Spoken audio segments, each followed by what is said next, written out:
maravilhoso conselheiro, Deus forte, Pai da eternidade, príncipe da paz, seu nome é maravilhoso conselheiro, Deus forte, Pai da eternidade, príncipe da paz, seu nome é maravilhoso conselheiro, Deus forte. Abra sua Bíblia no Salmo de número 38.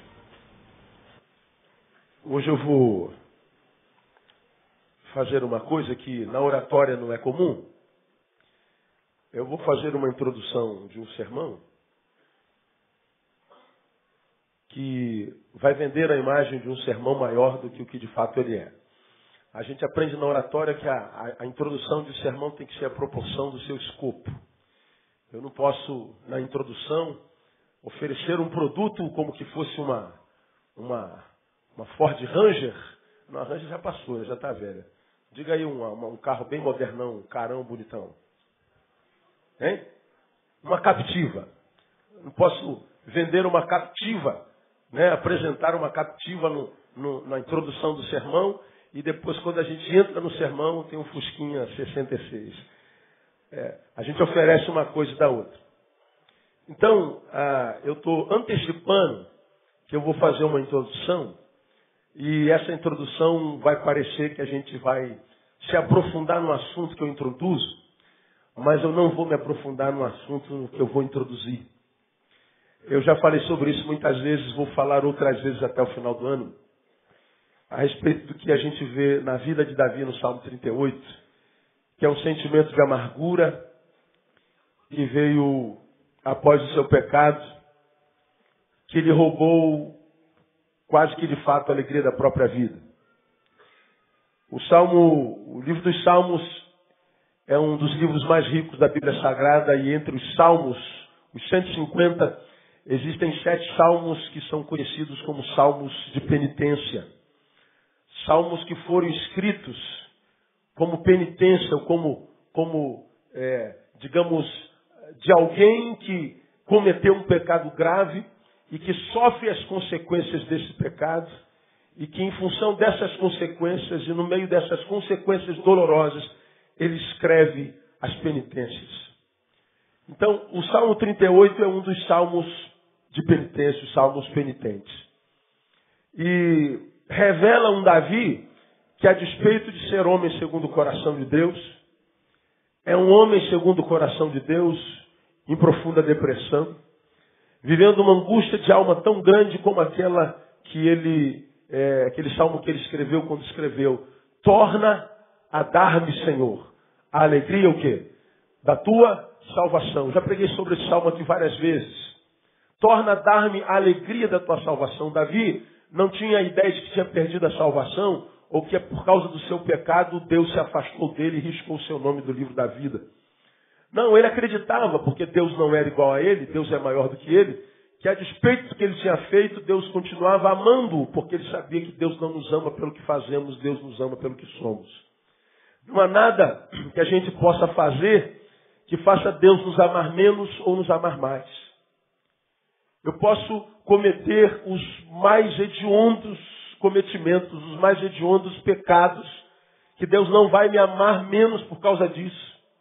E eu posso cometer os mais lindos, os mais sublimes gestos de solidariedade, que Deus não vai me amar mais. Deus me ama da mesma forma, Deus chama da mesma forma, façamos o que nós façamos. O problema dos nossos pecados, dos nossos erros, dos nossos equívocos, são que esses trazem consequências muito dolorosas e que muitas vezes geram dores e trazem consequências de enfermidades tão profundas que muitas vezes, como diz ele mesmo no outro salmo a gente fere sem que haja a possibilidade de cura. Bom, trabalhando 20 anos com gente, a gente vê isso de forma muito clara. Eu poderia citar nomes aqui de pessoas que cometeram coisas tão terríveis na vida, que mesmo depois de salvos, carregam consequências que vão ter que carregar até o final da vida. Estão salvas. Deus perdoou em Jesus pelo Espírito. Mas a despeito do perdão carregam sequelas tão profundas, muitas vezes no corpo ou na alma, que a despeito da obra de Deus na vida, ainda assim não conseguem se curar. E é disso que Deus quer nos livrar quando Ele nos insta a que nós vivamos uma vida pia, uma vida decente, uma vida que vale a pena ser vivida. O Salmo 38 é a oração de um pecador arrependido, é Davi, que por causa das suas práticas viu a vida ser roubada de si, viu a alegria ser tirada de si, sacada de si, ao ponto de ele entrar na agonia de alma e em outras condições orar, Senhor, torna a dar-me alegria. E o que é grave nisso é que a Bíblia diz que a alegria do Senhor é o quê? A nossa força. Ele está dizendo, Senhor, eu não tenho força nenhuma para viver. Perdi o sentido da própria existência. Então torna a dar-me alegria, torna a devolver a força, porque a minha força me foi tirada. E ele, em momento algum, culpa a Deus por isso. Ele desabafa o seu coração, dizendo, Senhor, não me repreendas na tua ira. Mas no escopo do Salmo, quando chegar em casa, se puder ler também, leia, ou então, quem sabe, na tua devoção essa semana, ele reconhece que o que parece ser a mão pesada, a mão iracunda de Deus sobre ele, nada mais é do que a consequência da sua própria produção. Tudo que o homem semear, isso também se fará. Davi estava em depressão. Aí, eu trouxe um dado que eu colhi de pesquisa essa semana, da BBC do Brasil, atualizado em 2 de setembro de 2010. Portanto, outro dia. E a BBC publica uma pesquisa da OMC, da Organização Mundial de Saúde, que diz que a depressão será a doença mais comum do mundo em 2030. Diz assim, dados divulgados nesta quarta-feira pela Organização Mundial de Saúde apontam que nos próximos 20 anos a depressão deve se tornar a doença mais comum do mundo, afetando mais pessoas do que qualquer outro problema de saúde, incluindo câncer e doenças cardíacas. Isto porque hoje a depressão é a 5ª doença mais comum do mundo. A 5ª. A primeira, por curiosidade, é a hipertensão. A segunda são os problemas de coluna. A gente não anda direito, a gente não senta direito, a gente não dorme direito. Então, o segundo problema mundial é o de coluna. Quase todos nós aqui temos algum problema na coluna. Alguns que já foram detectados, outros que não são. Dos mínimos ou dos maiores. Eu, por exemplo, tive alguns anos atrás, você se lembra, 2 hérnias aqui na cervical que me deixaram paralisado 43 dias. De uma hora para outra a coluna quebrou.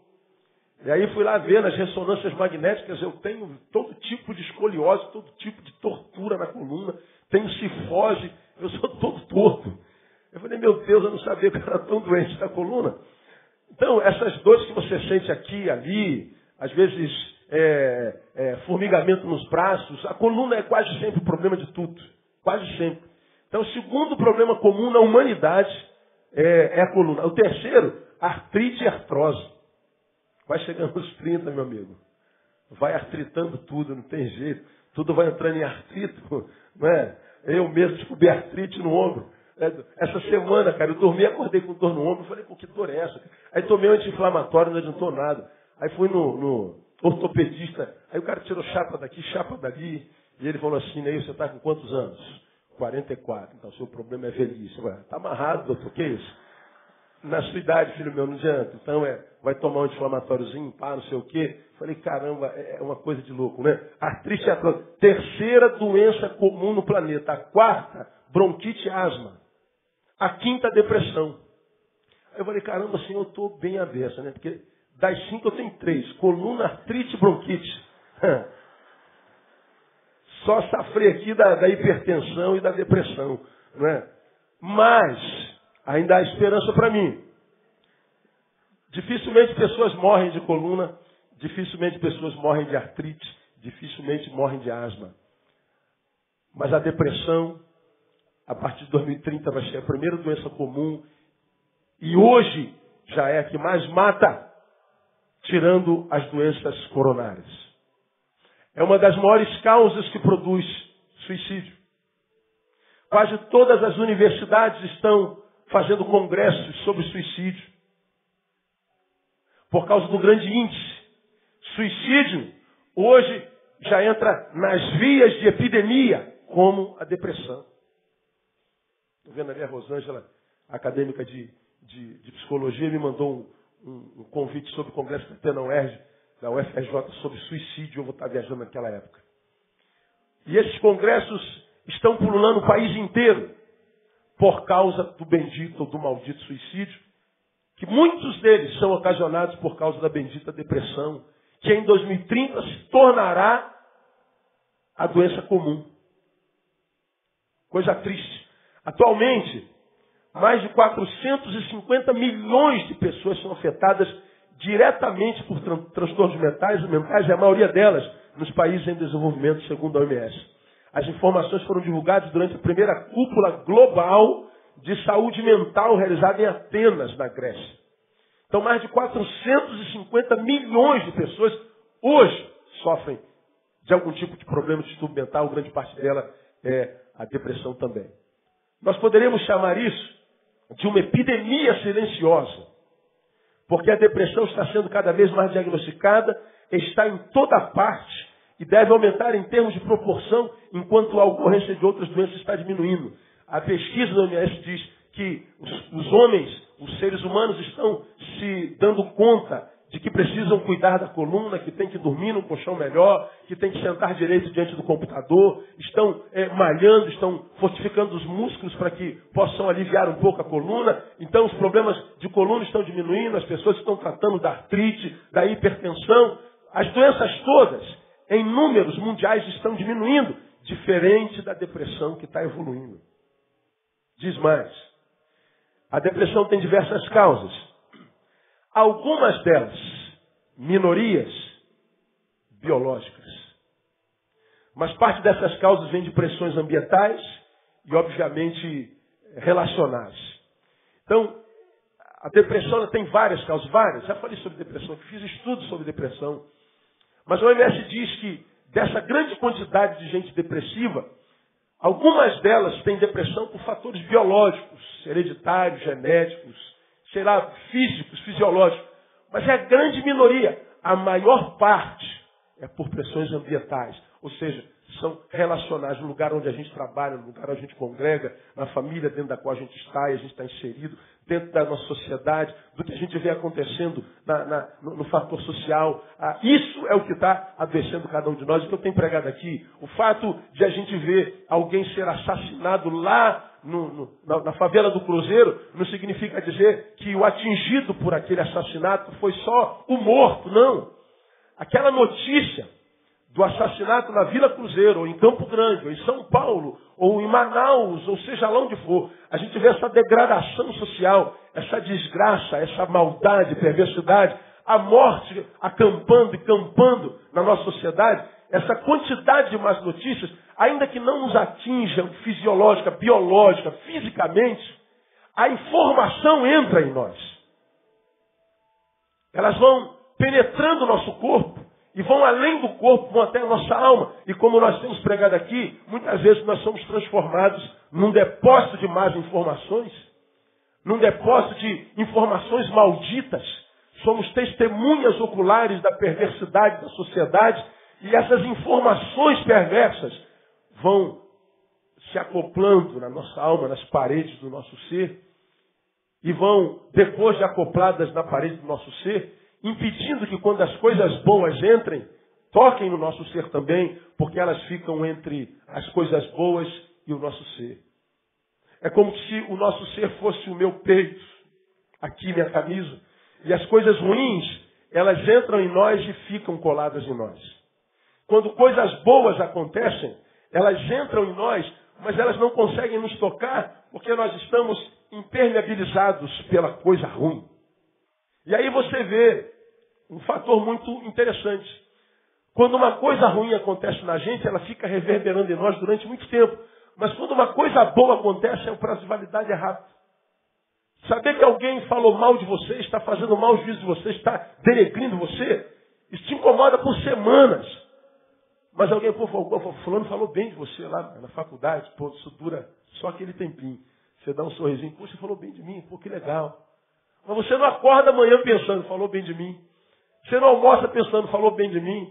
Você não acorda no outro dia, 2 dias depois, e fulano falou bem de mim. Você esquece isso. Agora, saber que alguém falou mal de você, você fica remoendo aquilo, cara. Aquilo vai gerando amargura, tristeza, decepção, muitas vezes é transformado em ódio. E esse ódio, ele vai tomando espaço no teu ser, e ele vai se tornando o senhor daquele lugar. E a gente vai sendo roubado sem que a gente perceba. Daqui a pouco a gente está doente. A gente pergunta, o que aconteceu, cara? A gente não sabe. A depressão é uma doença como qualquer outra doença física.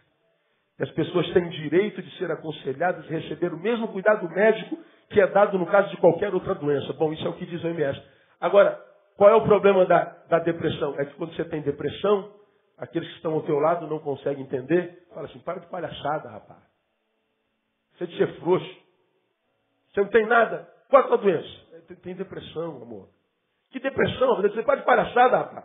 Teus filhos estão bem, você está empregado, você está alimentada. Então para com essa frescura. Aí você, além de estar doente, como diz os cientistas, como dizem os cientistas, os médicos, você ainda tem que ouvir que você é um menor. Isso agrava a situação. Então a depressão é uma realidade muito grande no nosso contexto. Eu me assusto com a quantidade de gente desistente da vida com as quais eu me encontro todo dia. Cada manhã, amado, de segunda-feira, quando eu abro a minha caixa de e-mails, tem lá entre 100, 150, 200 e-mails dia. Muitos testemunhos de vitória, muita coisa gostosa de se ouvir, mas muita coisa ruim. Muita confissão, muito compartilhar de essências adoecidas e que impressionam, mas impressionam muitas vezes ao ponto de ler aquelas notícias. Tais notícias muitas vezes são tão tenebrosas que entram em mim e me acompanham a semana inteira. Se a gente não criar um sistema imunológico contra essas coisas, a gente adoece. Há dias, acontece com você, acontece comigo também, que a semana é pesada, é sobrecarregada. E muitas vezes nada de ruim, nada contrário, nada diverso aconteceu a mim individualmente. Mas a quantidade de informações, a quantidade de energias negativas são tão poderosas que a gente quase que anda curvado pelo peso daquilo que vem. Então, a depressão está aí. O roubo da alegria. A depressão é uma doença da alma, do ser, do nosso interior, da nossa identidade, que cada um de nós carrega dentro em si. E quando essa depressão nos atinge, ela embaça a nossa vida, ela influencia em tudo, ela se torna senhora. Ela vai influenciar a forma como eu vejo a vida, como eu vejo Deus, como eu vejo o próximo.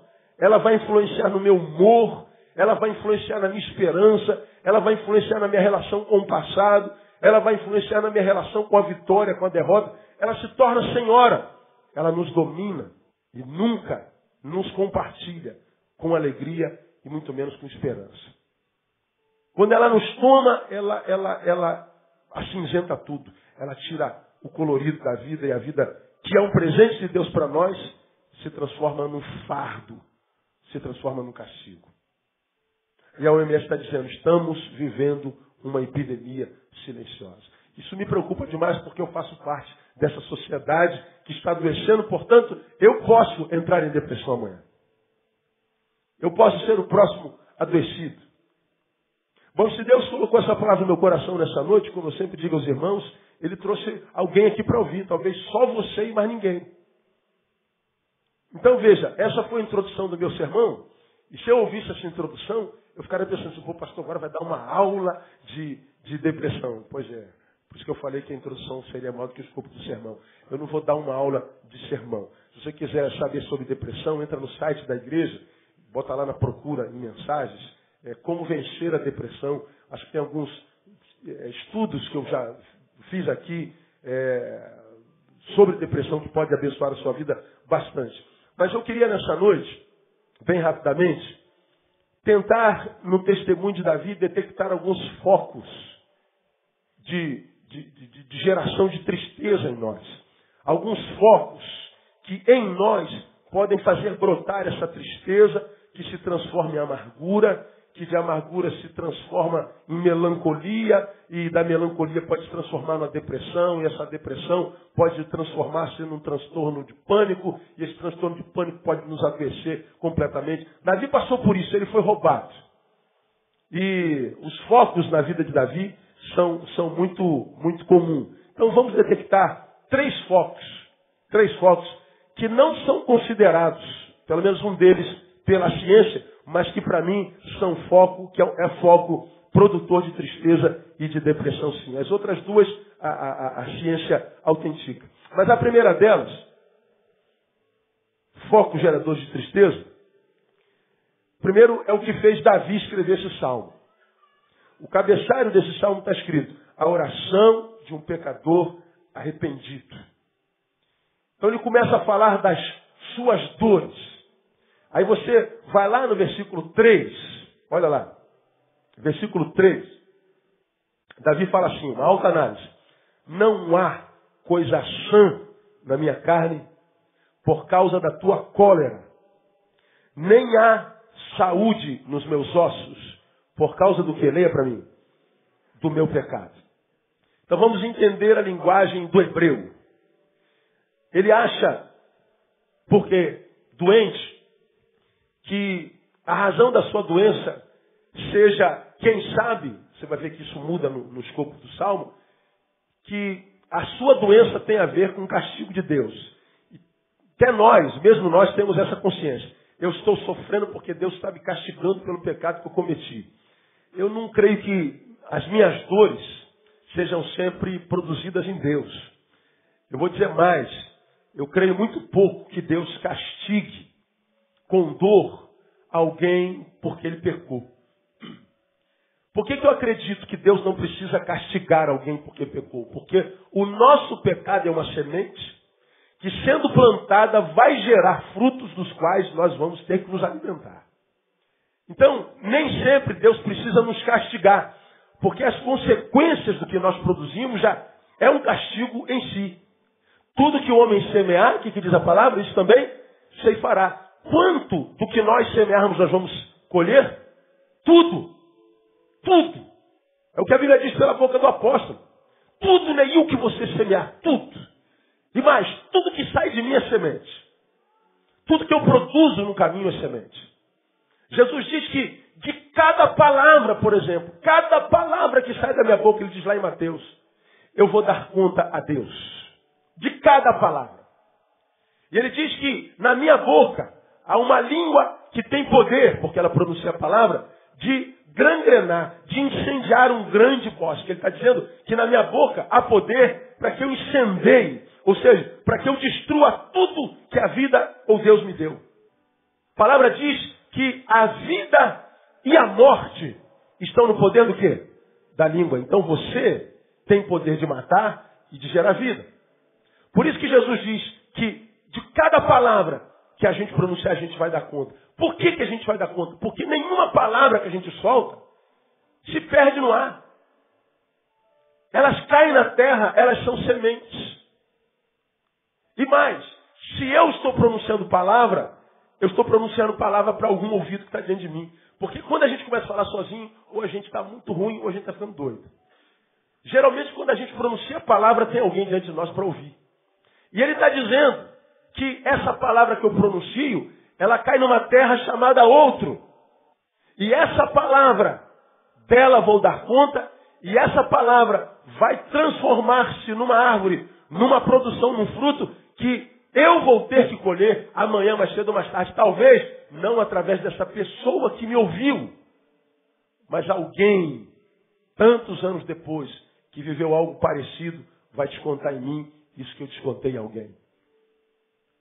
Então ele está dizendo que nem sempre Deus precisa me castigar, porque a minha produção já se encarrega disso. Preguei há 2 domingos atrás, quando falei daquele texto que a serpente se alimentaria do pó da terra, a maldição de Deus sobre a serpente. E aquela maldição não tem a ver com a cobrinha. Não tem a ver com a snake, não tem a ver com esse bichinho que rasteja. A serpente, a gente sabe, é o diabo. E a gente sabe que a serpente, cobrinha, não come terra. Ou ela é herbívora ou é carnívora. Terra, ela não come. Então a maldição de Deus sobre a serpente não foi sobre o animal. Foi sobre a serpente. O diabo disse: Satanás, você só vai se alimentar do pó da terra. Mas o diabo também não come pó. A gente aprendeu que pó da terra é a produção humana. À medida que eu vou vivendo, andando, eu vou produzindo. Eu vou levantando poeira, vou deixando dejetos da minha própria vida. E aí, à medida que eu vou produzindo enquanto vida, o diabo vai se alimentando. De modo que o diabo é, na vida de qualquer um, de cada um, a proporção da nossa produção. Por isso, quando eu vivo uma vida santa, a minha produção é tão pequena em pecado e em coisas negativas, que o diabo, diante de mim, é um ser inanimado, é um ser em inanição. Não tem poder nenhum sobre a vida do santo. O diabo é uma formiga, porque ele não tem alimento do santo. Agora, quando eu vivo uma vida carnal, uma vida longe de Deus, uma vida sem qualquer compromisso com a palavra e com Deus, as minhas produções são gigantescas. Eu vou andando e há um lixão atrás de mim. E o diabo se alimenta do que eu produzo. Na vida de alguns, portanto, o diabo é um gigante. Agora, quem criou esse diabão foi você. Quem criou esse diabinho foi você. Por que o diabo faz e acontece na vida de alguns e em outros ele não chega nem perto? Porque em algumas famílias ele faz o que faz, destrói, acaba com tudo. Acaba com projetos, sonhos, relacionamentos. Em outras casas ele nem bate na porta, não entra nem no portão. Por que algumas vidas, ainda que elas participem dos cultos de libertações, estejam atrás dos poderosos na palavra o tempo inteiro? Culto de libertação, culto de libertação. E ele vai para o culto de libertação, de cura e libertação. Ele fica libertação. Toda vez que ele vai para a libertação, sai um demônio dele. Aí ele é liberto, volta no outro culto, mais demônio sai dele. E vira e mexe, ele vai para o culto, o demônio sai do culto, o demônio volta. Vai para o culto, o demônio sai, volta, o demônio volta. Cara, o que prende esse maldito demônio na vida dele? A produção. Então, muitas vezes, o que a gente carrega na vida não é porque Deus nos castigou, não. É porque nós estamos produzindo dejetos que alimentam o inimigo, que a Bíblia chama de leão, que anda ao teu redor, buscando a quem possa tragar. E ele está tragando a vida de tanta gente. Davi está dizendo que não há coisa sã na carne, ou seja, do lado de fora. Mas também diz que não há saúde nos seus ossos, no lado de dentro.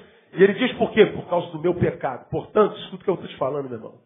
Um dos grandes focos geradores de depressão, ou seja, que adoece dentro ao ponto de reverberar fora, que adoece a alma ao ponto de se manifestar no soma, que é o corpo, são pecados não perdoados. Só que falar de pecado hoje está fora de moda. Pô, pastor, nada a ver. Pois é, esse é que é o problema. Falei hoje de manhã, esse é o espírito da iniquidade. A gente peca e não sente mais o temor dele, o peso dele. Ele se tornou bichinho de estimação. Ele se tornou algo tão presente que tem me afastado da presença de Deus, tem roubado o meu apetite espiritual. Por exemplo, quando a gente está doente, sei lá, estamos com alguma infecção e essa infecção dá febre.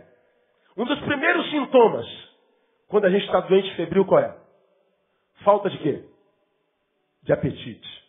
Aí você fala assim, meu filho, você tem que comer. Mãe, não estou com fome, não estou afim. A boca fica amarga. A boca fica ruim. A gente perde a vontade de se alimentar. Ora, quando a gente perde a vontade de se alimentar, mesmo que a gente seja um glutão, alguma coisa está errada, eu estou doente. Agora, na vida espiritual acontece a mesma coisa. Você não tem mais apetite espiritual.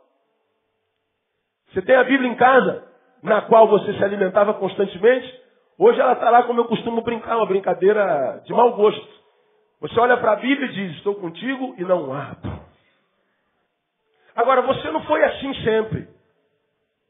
Você já teve prazer na comunhão, na oração, na ministração, na adoração. Mas hoje você não tem mais apetite espiritual. esse apetite ausente, na cabeça de alguns, soa como amadurecimento intelectual. Eu estou entendendo melhor as coisas, eu estou evoluindo, estou descobrindo que eu não preciso depender tanto de Deus. Não entra nessa. Porque você está diante de um impostor que habita dentro de você. Deus nos criou para a glória do seu nome. A razão da nossa vida é responder ao chamado amoroso de Deus. Na razão da nossa vida, Deus nos criou para relacionamento. Deus nos criou para vivermos juntos. Agora o problema é que a gente adoece espiritualmente, não percebe que adoeceu e nem tem consciência de que nós estamos perdendo o apetite. Quem não se alimenta morre. E como eu tenho ensinado os irmãos, a gente morre naquela morte que o diabo imprime. Mata sem tirar a existência. Você continua vindo à igreja, continua fazendo, continua produzindo, mas morto. Só que a produção de um defunto não gera alegria, porque defunto não se apetece com nada. Defunto não tem sabor, não tem apetite. Não há nada que você possa dar a alguém que morreu que faça esse defunto se sentir alegre. Não há nada que se dê a um defunto, por mais precioso que seja, que faça-o sentir-se vivo. Ele está morto. O que Davi está dizendo é que o pecado tem esse poder de me roubar de mim, de me roubar de Deus, de desconfigurar o plano de Deus em mim, de me roubar o apetite espiritual, de modo que não me alimentando espiritualmente, eu adoeço. Sou tomado por raquitismo espiritual. Sou tomado por inanição espiritual. Sou tomado por uma doença existencial que pode comprometer todo o meu relacionamento com Deus e com a vida. Porque quando a gente se afasta de Deus, não tem jeito, a gente está se aproximando de alguma coisa. Ato contínuo. Está se afastando de Deus? Estou. Então você está se aproximando de alguma coisa. É porque está se aproximando dessa coisa, você está se afastando de lá. Ele diz, quem comigo não ajunta, faz o quê? Quem não é comigo é o quê? Não existe meio termo. Falei sobre isso outro dia. Então a gente vai se desapegando, deixando de ser aquele que a gente era e que era com sabor. A gente era com alegria. E muitas vezes foi deixando de ser por causa da instituição. Porque a igreja suga, o ministério suga, o pastor suga, as muitas atividades, todo dia tem trabalho na igreja, todo dia tem reunião, todo dia tem não sei o quê, todo não sei o quê. E essas atividades da instituição vão me cansando tanto que vão me frustrando e ao ponto de me adoecer, de me afastar de Deus. E às vezes Deus não tem nada a ver com esses benditos trabalhos que a gente faz na igreja todo dia, que a gente tem que estar enfurnado aqui o dia inteiro, achando que está prestando um serviço a Deus, e não é para Deus, é para uma instituição religiosa, que não gera vida em nós. E a gente associa o trabalho à instituição com a relação a Deus. A gente deixa de trabalhar na instituição porque cansa, não gera alegria, e aí, consequentemente, se afasta de Deus. E às vezes Deus não tem nada a ver com isso. A gente acaba adoecendo dentro da própria igreja, por causa das múltiplas funções que absorvemos, por causa da forma como desenvolvemos essas funções e por causa do excesso de reuniões e atividades que, se não fossem feitas, não perderemos nada. Quantas vezes eu me encontro com a gente, pastor, vamos botar mais culto durante a semana, vamos botar um culto na segunda, outra na quinta, vamos botar um culto de manhã, outra tarde. Eu falo, irmão, vai beijar tua mulher, meu irmão. Vai dar um cheiro no cangote da tua mulher, vai fazer massagem no pé do teu marido, irmão. Leva teu cachorrinho para passear, vai brincar sábado de manhã com teu filho no campo. Quando você estiver jogando futebol com o teu moleque lá, aquilo é culto para Deus também. Vai jantar com a tua mulher. Qual foi a última vez que você jantou com a tua mulher? Vai gastar dinheiro com a tua mulher? Amém, mulheres? Então, deixa de ser miserável. Vai comer pipoca com ela, vai para a pizzaria. Qual foi a última vez que você comeu pizza com a tua... Quando você estiver numa pizzaria com a tua mulher, com o teu marido, você está prestando culto ao Senhor. Quando você estiver no teu quarto brincando com a tua menina de boneca, você está prestando culto ao Senhor. E mais, isso não cansa. A gente vai brincando com as múltiplas atividades e a gente muitas vezes está sendo roubado e não sabe por quê. A gente acaba pecando porque não faz com alegria. E quando não faz com alegria, cansa. E muitas vezes cansa, gera doença dentro. E a gente não tem mais saudade de Deus. Ainda que, como falei de manhã, Deus esteja morrendo de saudade da gente. Deus não precisa de mim, Deus não precisa de você, mas Ele tem alegria de estar na nossa presença. Alguns de nós perdemos a alegria de estar na presença dEle. Mas saiba de uma coisa, Deus tem muita alegria de estar na tua presença, irmão. Eu posso muitas vezes buscar a presença de Deus sem alegria. Mas eu tenho certeza, irmão, que toda vez que eu entro para estar na presença de Deus, Deus fica muito alegre, porque Deus me ama, Deus ama você. Ama tanto que Ele deu Jesus para morrer na cruz do Calvário só para que você vivesse uma vida que vale a pena. Meu irmão, Deus ama você demais. Você pode dizer glória a Deus aí ou não? Diga assim para o irmão que está do seu lado. Essa palavra é contigo, irmão. Deus ama você, é benção. Pecados não perdoados. Veja o versículo 4. Pois já as minhas iniquidades submergem a minha cabeça. Como carga pesada excedem as minhas forças. As minhas chagas se tornaram fétidas e purulentas por causa da minha loucura. Estou encurvado, muito abatido, ando lamentando o dia todo, pois os meus lombos estão cheios de ardor, não há coisa sã na minha carne. Esse cara aqui, irmão, é aquele camarada que quando Deus achou, disse, achei a Davi, meu servo. É aquele camarada que Deus colocou na frente da humanidade e disse, olha gente, isso aqui eu quero ver reproduzido em vocês. Esse aqui é o homem segundo o meu coração. Se o homem segundo o coração de Deus pode entrar no estado existencial desse aqui, imagina eu e você. Agora, por que Davi está assim? Não tem fator biológico, não tem fator genético. Não tem fatores ambientais. Ele está falando, foi a minha iniquidade. Foi o meu pecado. Foi uma produção minha. Então, pecados podem fazer isso. Então, deixa uma coisa para você, não. Não brinca com o meu pecado e nem brinca com Deus. Não pensa que Deus é um idiota que se deixa enganar com a sua farsa eclesiástica. Não pensa que Deus se impressiona com aquilo que você é no meio da multidão, com aquilo que nós somos aqui. Deus conhece o nosso interior. Quando eu digo para você não se enganar, eu não estou dizendo para você morrer de medo que Deus vai pesar a mão. Não, Deus não precisa. Nossos pecados bastam. Eles bastam. Mas uma segunda fonte geradora, está aí no versículo 9. Senhor, diante de ti está todo o meu desejo e o meu suspirar não te é oculto. O meu coração está o quê? Como é que está aí na tua Bíblia? Agitado. Qual outra versão aí? Excitado. O que mais? Dá voltas. O que mais? Desassossegado. Tem mais? Bate depressa. Ouvir. Costuma chegar lá, né? Mais alguma coisa? Não há força. Palpita. Então veja, são várias versões para falar de um homem que perdeu o controle. Meu coração, nessa versão segundo os melhores textos em hebraico e grego, está agitado, a minha força me falta. Ele está dizendo, eu perdi o controle, eu estou com taquicardia, eu estou com dificuldade de controlar-me a mim mesmo, estou perdendo o controle de mim. O que ele está falando? De ansiedade. A minha ansiedade me dominou de tal forma que eu não tenho mais domínio. E a ansiedade o que é? Senão aquilo que de forma maldita unifica os meus dias. Ou seja, junta o meu ontem com o meu hoje, com o meu amanhã. E aí quando eu junto ontem, hoje, amanhã, eu não vivo nem o ontem, nem o hoje, muito menos viverei o amanhã, porque eles se misturam. E as dores do passado, as dores do presente e a preocupação do futuro se embaralham e a vida se torna insuportável.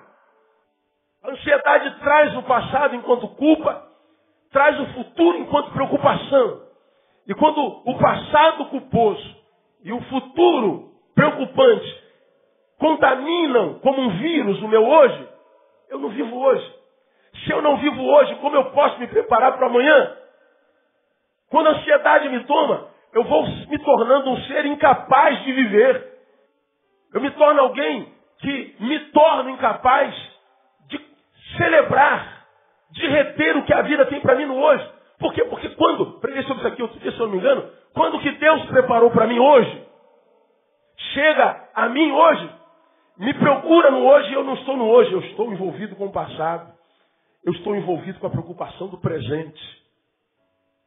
O que Deus tem para mim hoje chegou, mas eu não estou aqui. Onde é que você está? Eu estou lá no final do ano, pastor. Eu não sei se vai dar certo, se vai acontecer. Eu não sei se eu vou conseguir pagar, se eu não vou conseguir pagar. Eu não sei se a cirurgia vai dar bem ou não vai. Eu não sei se o exame vai dar positivo, vai dar negativo. Eu não sei, eu estou aqui, mas não estou, minha cabeça está lá. Enquanto eu não fizer aquilo lá, eu não vivo. Então, aí você se reportou do hoje para muitos amanhãs. E o que Deus tem nesse período entre hoje e aquele dia da tua preocupação, que gera ansiedade, você não vive. O que Deus gerou para aquele dia, ainda que chegue, porque aquele que promete não pode mentir, chega mesmo, mas você não sente, você não curte. A vida se torna pesada. Todo o meu desejo, meu suspirar, minha ansiedade não te é oculta. Agora, qual é a gravidade disso? O Provérbios 12, 25 diz que a ansiedade no coração do homem o abate. Não tem jeito, cara. A ansiedade pegou, já era. Uma vez eu preguei aqui sobre ansiedade, perguntei, quantos de vocês são ansiosos? Meu Deus, eu fiquei assustado. Quase todo mundo é ansioso. E a ansiedade é um sentimento difícil de lidar com ele. Mas a ansiedade no coração pode produzir depressão.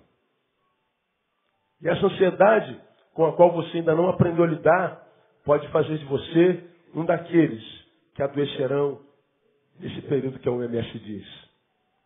Cuidado com a tua ansiedade. Uma terceira e última.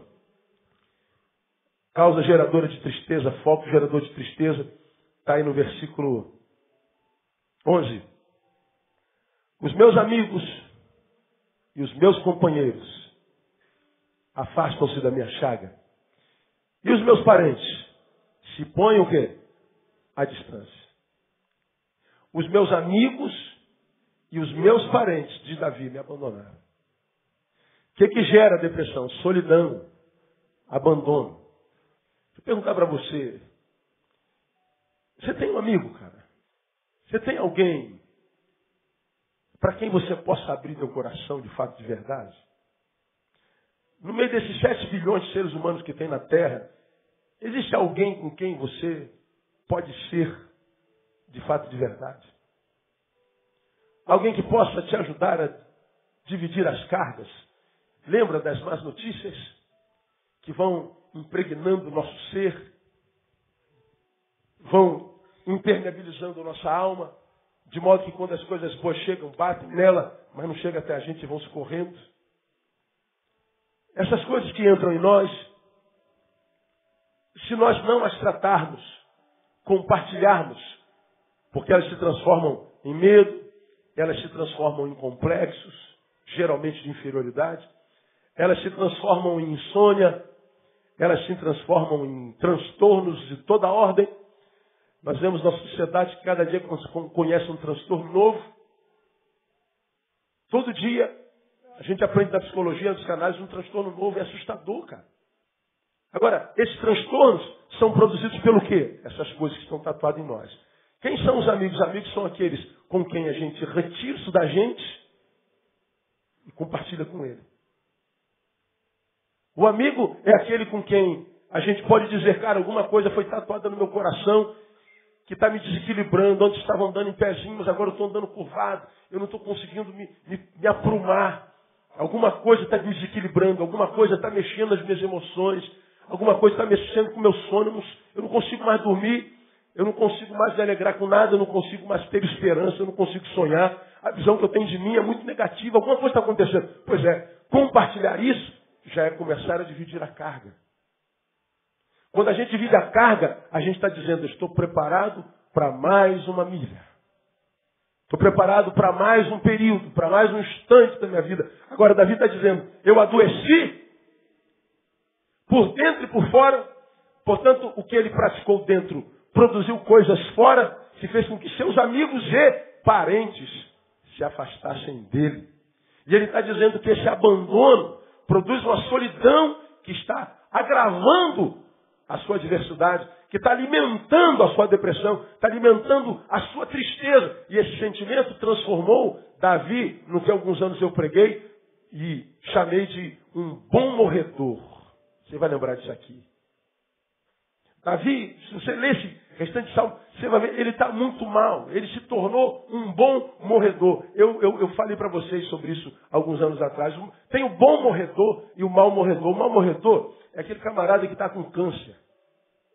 Então ele descobre que tem uma enfermidade que pode matá-lo bem rápido. Aí esse câncer já começou a produzir ferida no corpo inteiro. Aí o médico chama a família e fala assim, ó, tem 3 meses de vida. Passa 10 meses, o camarada está lá em pé. O cara se recusa a se entregar ao fatídico. Mas aí ele está com a enfermidade grave, ele adoece mais ainda. Interna, está em coma, e o médico diz assim, olha, gente, essa noite ele não passa. Dá 3 meses ele está lá. Ou seja, a morte quer terminar a brincadeira, mas ele não se entrega. Eu quero viver. E eu vou viver enquanto houver vida em mim. Eu vou aproveitar cada instante. Eu vou lutar para que a morte não me leve. Esse cara não sabe morrer, meu. É um mau morredor. Mas tem um bom morredor. O bom morredor é aquele que tem gripe e diz assim, estou com pneumonia.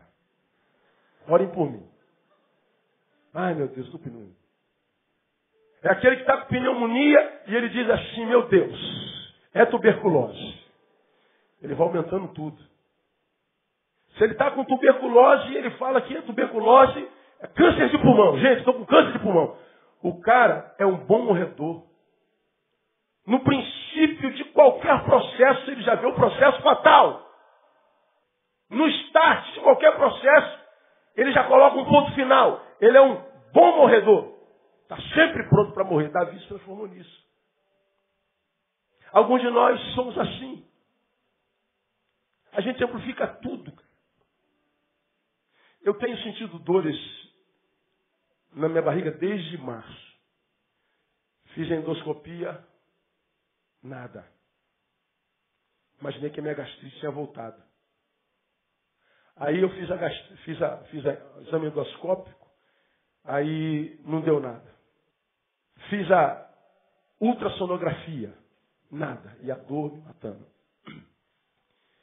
Fiz a tomografia computadorizada, nada. Falei, cara, não é possível, meu.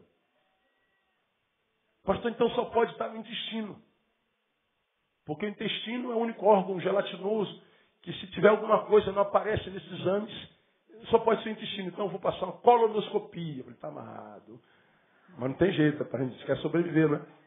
Colonoscopia, você sabe qual é o exame, né? Aquele que é por vídeo pelo ânus. É, irmão. Você tem medo do toque, né? Depois de 45? Pois é. Mas é a coisa mais tranquila que a gente dorme. Aí, então.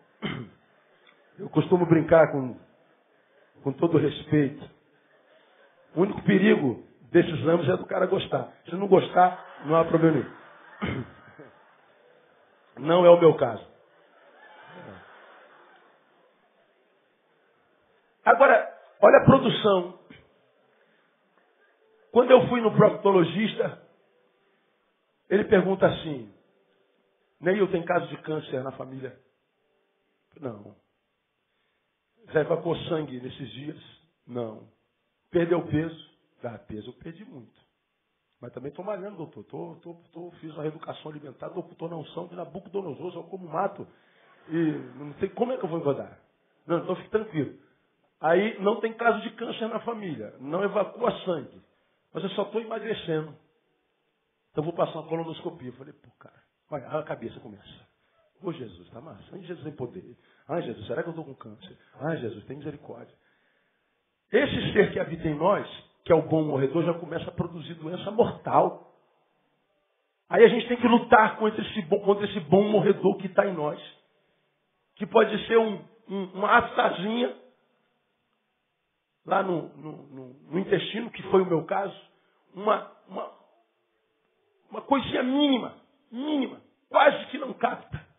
Ele demorou a captar. Mas uma coisinha tão pequena que está me incomodando há meses.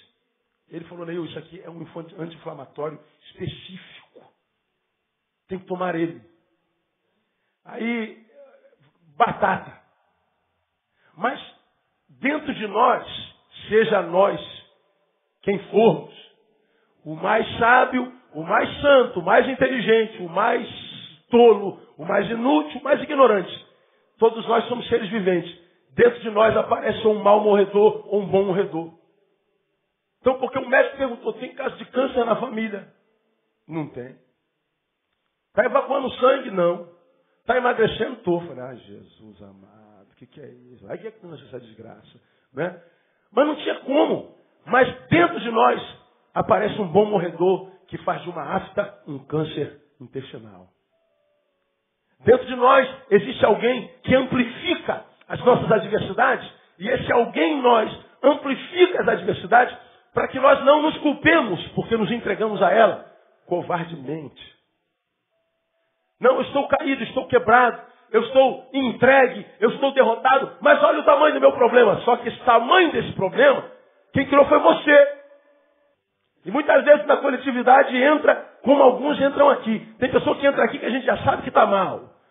Entra e faz questão de dizer, estou muito mal, aleluia. Orem por mim. E às vezes está ali sentado, não levanta para adorar, não levanta para orar, não levanta para ofertar, não levanta para fazer nada. Aí a gente, o que vem fazer na igreja, meu? Quem sabe alguém toca no meu ombro e diz, tadinho. Você está bem, amada? Amado? Não, estou bem não estou ruim. Aleluia, ore por mim. Aí alguém bota a mão e ora por ela. E essa oração, essa mão no ombro, nem sempre é bênção, é maldição. Porque está alimentando o impostor. Que produziu um problema maior do que aquele que de fato é, que tem te abatido. E aí não é mais o problema é como você reage ao problema. Tudo isso produzido pelo quê? Pelo fato de a solidão gerar em nós, o abandono gerar em nós, o pecado gerar em nós, a ansiedade gerar em nós, ou um bom ou um mau morredor. Teu problema pode ser grande. Sim, acredito que seja. Aqui me ouvindo tem gente que tem câncer. Aqui me ouvindo tem gente que tem AIDS. Está aqui, eu posso identificar alguns, não interessa a vocês, mas eu posso identificá-los. Mas estão aqui vivendo. Estão vivos. Não morreram ainda. Por que vão viver como se mortos fossem? Não estão morrendo onde está a morte chegar. Mas alguns dentre nós não estão com câncer. Portanto, seu problema é menor. Mas a despeito de ser bem menor, ele pinta uma imagem tão gigante desse problema e se entrega a ele por causa da covardia. Seu problema não é o problema, é a covardia com a qual você o encara. Para covardia não adianta oração, irmão. Para covardia não importa a campanha. Ou você se levanta e acredita que aquele que está contigo é maior, ou você vai ficar prostrado na presença daquele que pode te tirar daí. Como eu já preguei aqui, nós temos que parar de ficar dizendo para Deus o tamanho do nosso problema, temos que dizer para o nosso problema o tamanho do nosso Deus. E quando a gente faz isso, o nosso problema sabe com quem ele está se metendo. Porque os nossos problemas têm que saber com quem que eles estão se metendo. Sabe com quem você está falando o seu problema? Pois é, eu sou filho do Deus Altíssimo. Aquele que está comigo todos os dias até a consumação dos séculos. Eu quero que você dê um forte aplauso para ele.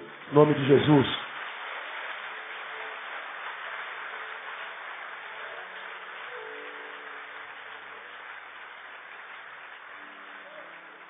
Focos geradores de depressão. Pecados. Ansiedade. Solidão. Bom. Para a gente caminhar para o final, como é que a gente pode vencer esses focos geradores de tristeza na alma? Porque, como você tem aprendido pela palavra, Deus não permite que nenhum problema que seja maior do que nós, a nós chegue. Ele diz que nenhuma provação é maior do que aquela que você possa suportar. Então a palavra de Deus é o seguinte, chegou até você, meu irmão? Chegou. Então você é maior do que isso. Ah, mas eu não acredito. O problema é seu. Mas que você é maior, você é. Teu problema, portanto, não é teu problema, é a visão que você tem dele.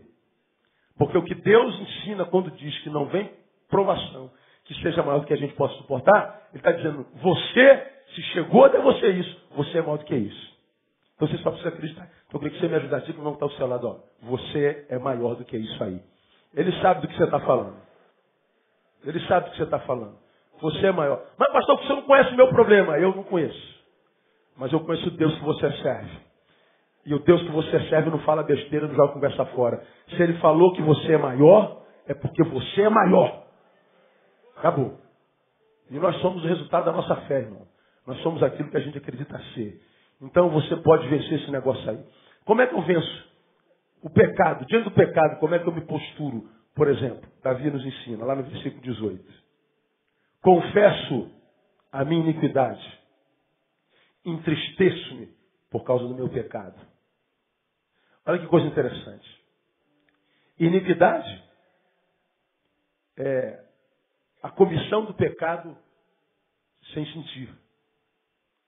É não sentir mais o peso dele. É a mesma coisa, ele vai tatuando o nosso ser. E aí a gente se torna impermeabilizado por ele e a gente já não sente mais. Isso é o espírito de iniquidade. Davi está dizendo, antes que a iniquidade o domine, ele diz, eu confesso a minha iniquidade. E conclui o versículo dizendo, entristeço-me por causa do meu pecado. Então como é que a gente vence o pecado? Com confissão, meu irmão. A gente vence o pecado verbalizando esse pecado. Não passando a mão na cabeça do pecado. Não fingindo que nada esteja acontecendo.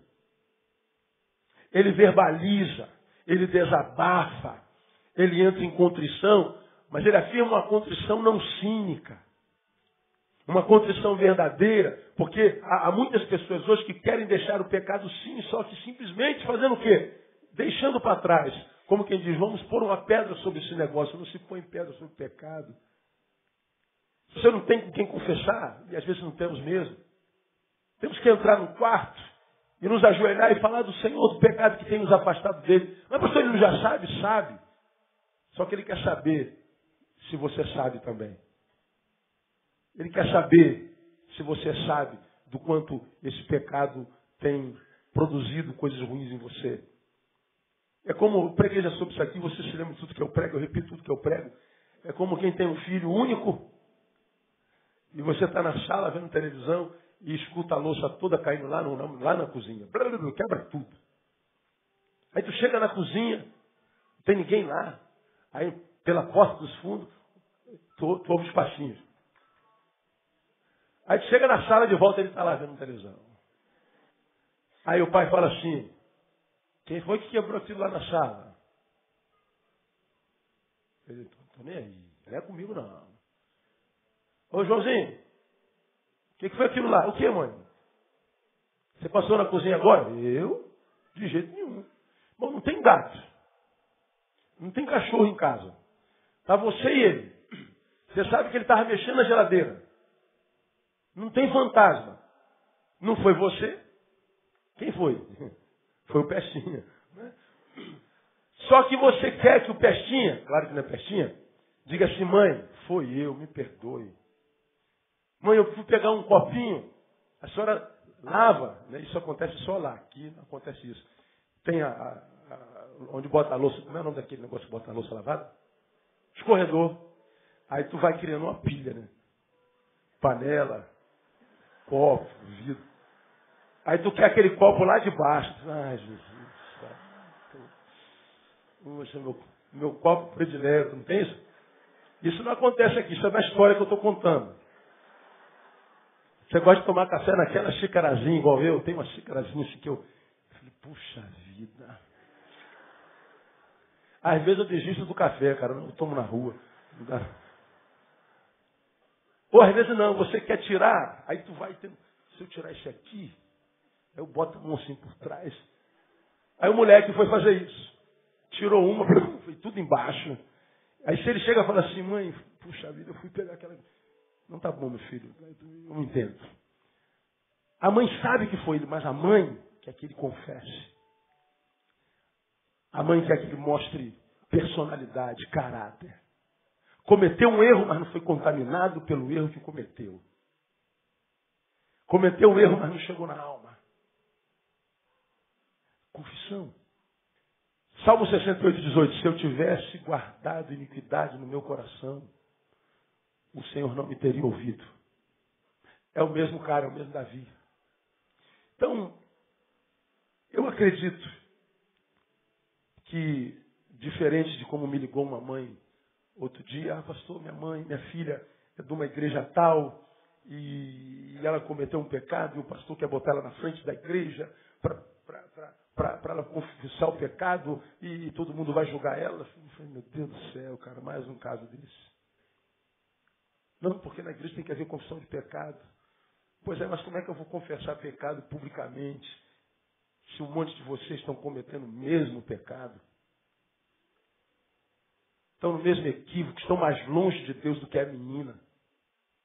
Pecado se confessa uns aos outros, mas esse uns aos outros não tem a ver com igreja local.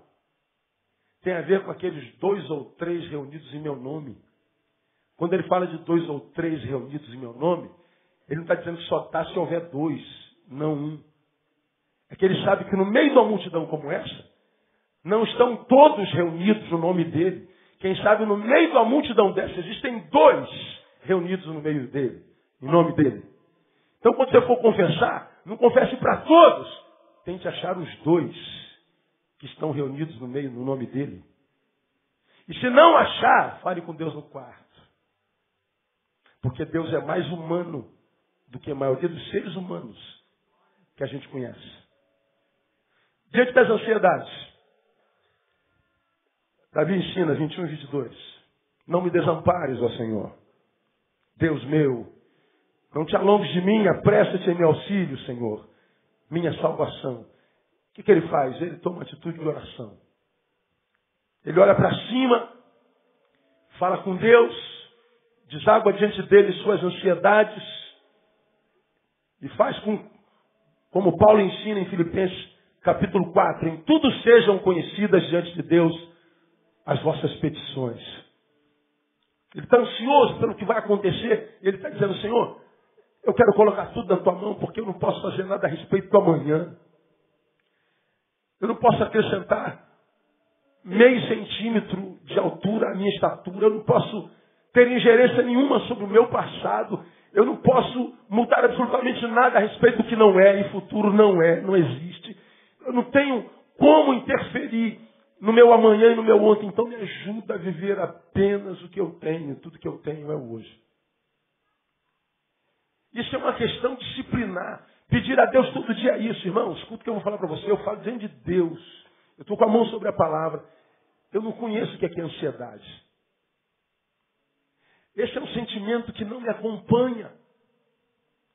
Eu não perco 1 minuto de sono por causa da preocupação do amanhã. E eu posso afirmar para você que eu durmo debaixo de preocupações. Todo santo dia, todo dia santo. Não há um dia seguinte que eu não tenho que resolver problemas graves na vida de pessoas que muitas vezes precisam de uma decisão minha. E uma decisão minha pode determinar não só a vida presente, como a eternidade dela. Mas não há um dia que eu deixe de dormir por causa desse problema, dessa adversidade, dessa responsabilidade. Agora, isso não vem da noite para o dia, isso é disciplina. Isso é escolher acreditar. Porque é a respeito disso que Deus fala quando diz a sua palavra, que Deus abençoa os seus amados quando? Enquanto dormem. Isso não é a bênção do preguiçoso, não. É a bênção do que conseguiu vencer a ansiedade, porque resolveu acreditar que Deus vai dar conta do negócio. E quem acredita de fato, de verdade, dorme. Então o que a gente tem que pedir a Deus? Me ensina a dormir, Deus. Me ensina a dormir. E ensinar a dormir é ensinar a crer. Quero crer de tal forma que eu entregue na tua mão os meus amanhãs, acreditando que basta cada dia o seu mal. Eu já tenho tanto mal hoje, eu não posso trazer o de amanhã nem o de ontem. Me ajuda a entregar para que eu possa dormir. Porque quem dorme bem, acorda bem. Quem acorda bem, vence o dia. Quem dorme mal, acorda mal. Quem acorda mal é vencido pelo dia. Então se ele diz que eu posso dormir, se ele diz que ele cuida, eu preciso crer. Nós precisamos exercitar a fé. Porque a fé é o melhor sonífero. A fé é o melhor calmante que a gente tem. Entregar a Deus. Mas isso é entregar de verdade. Isso é fazer todo dia. Até que isso se torne hábito. Porque todo hábito que a gente tem porque foi praticando dia após dia, um após o outro, ano após ano, virou hábito. Se a gente adquire o hábito de orar, o hábito de entregar, o hábito de tentar descansar, Eu não consegui nesse mês, mas tem mais um mês para frente. Tem mais 2, tem mais um ano. Vai fazendo. Vai chegar uma hora que acontece, irmão. Vai acontecer, mas só acontece na vida de quem tenta. Porque se não tentar, a ansiedade vai dominando até se transformar nessa maldita depressão que tem acometido o planeta, que vai ser a doença comum na humanidade daqui a 20 anos. 20 anos você sabe que é um estalo de dedos, né? Passa rápido. E diante da solidão, diante da ansiedade faz de nós muito afoitos a ponto de acharmos a oração uma perda de tempo. Isso é verdade, quase que eu não falo isso. Estou tão ansioso para que a coisa aconteça que orar é perder tempo.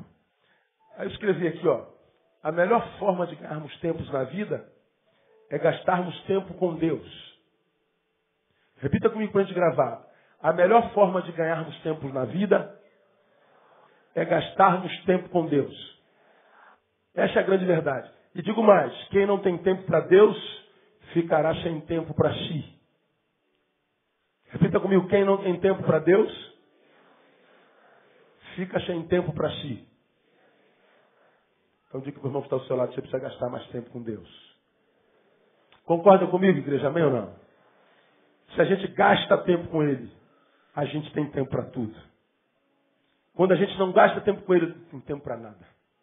Não dá tempo para nada. Termino. Como é que eu faço diante da solidão e abandono, pastor? Aprenda a depender exclusivamente de Deus. Apressa-te em meu auxílio, Senhor, minha salvação. É o versículo 22. Por que ele está falando assim? Apressa-te em meu auxílio. Porque ele descobriu que o auxílio de Deus não viria mais através dos homens, porque os amigos abandonaram e os parentes viraram as costas.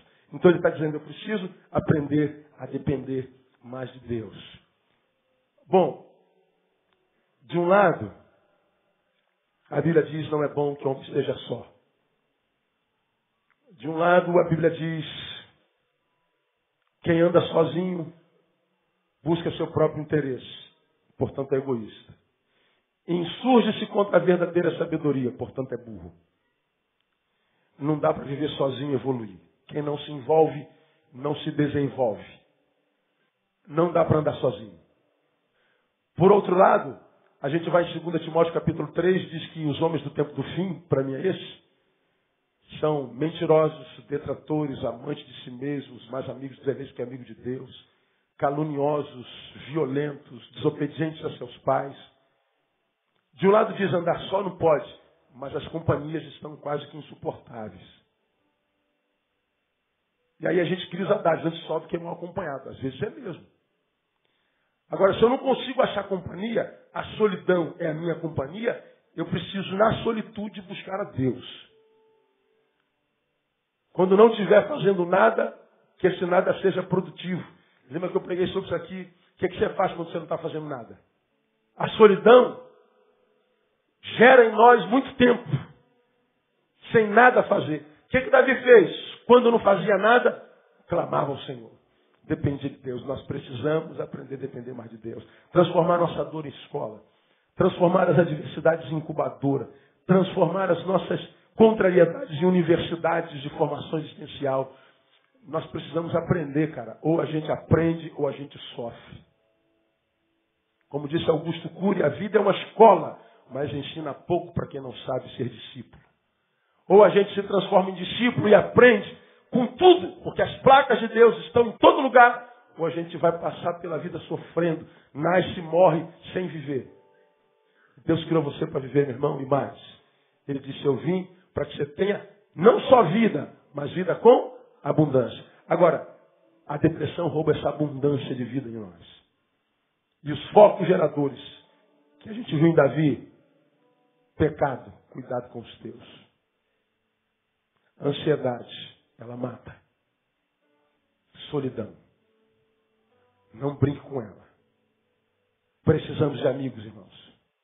Precisamos de amigos. Essa semana foi uma semana rica para mim. Eu fiz 20 anos de ministério. Os irmãos fizeram uma festa linda para mim. Eu agradeço o carinho dos irmãos. Na sexta-feira eu fiz 22 anos de casado. Muito bem casado. Aí fomos jantar num lindo lugar. Lindo lugar. Que lugar lindo. Não conhecia aquele lugar, né? E quando a gente ia saindo, a André falou assim, amor, vamos dividir essa felicidade. É do jeito que você quiser. Posso convidar alguns? Quem você quiser. Ela convidou alguns. O mesmo jantar que eu teria com a Andréa só, tive com mais gente. E o jantar foi saborosíssimo.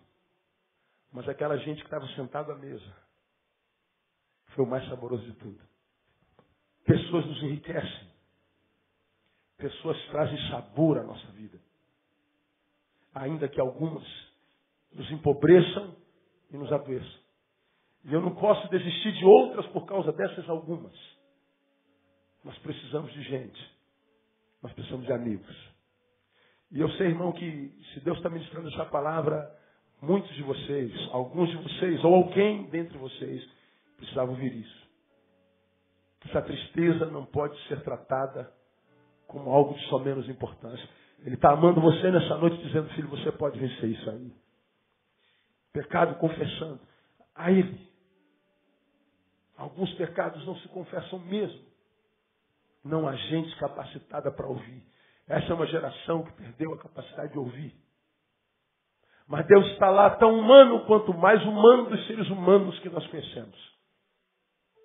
Na solidão, olha ao redor. O problema não está nos que não estão, está na forma como você vê.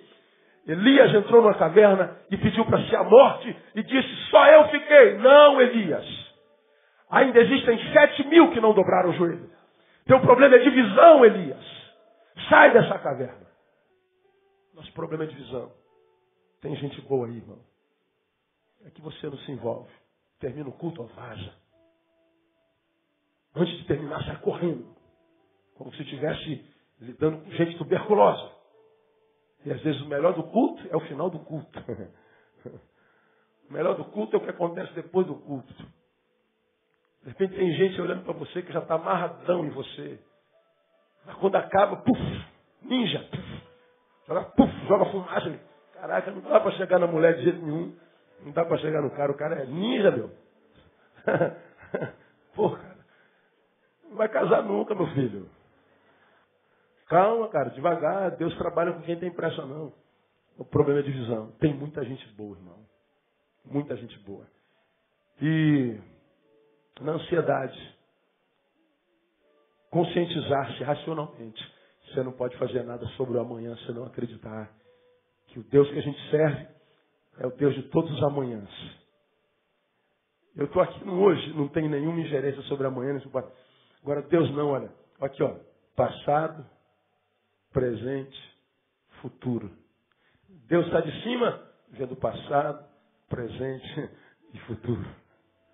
Para ele tudo é a mesma coisa, é uma linha histórica. Então ele sabe o que você fez ontem, sabe o que você está fazendo hoje e pode mudar tudo com relação a amanhã, dependendo da tua postura. Mas você está tentando tomar o lugar de Deus e dar um jeitinho. Não dá jeitinho não, irmão. Não há o que fazer, o que está remediado, remediado está. Diz assim, Senhor, o bagulho está feio. Mas vou entregar esse bagulho na tua mão. Porque eu tenho mais o que fazer, eu vou dormir. Você vai falar, agora você entendeu, meu filho. Vai dormir porque eu te amo. E eu abençoo os meus amados enquanto dormem.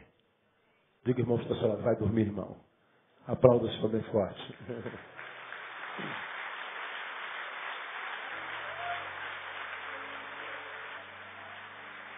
Obrigado, Jesus.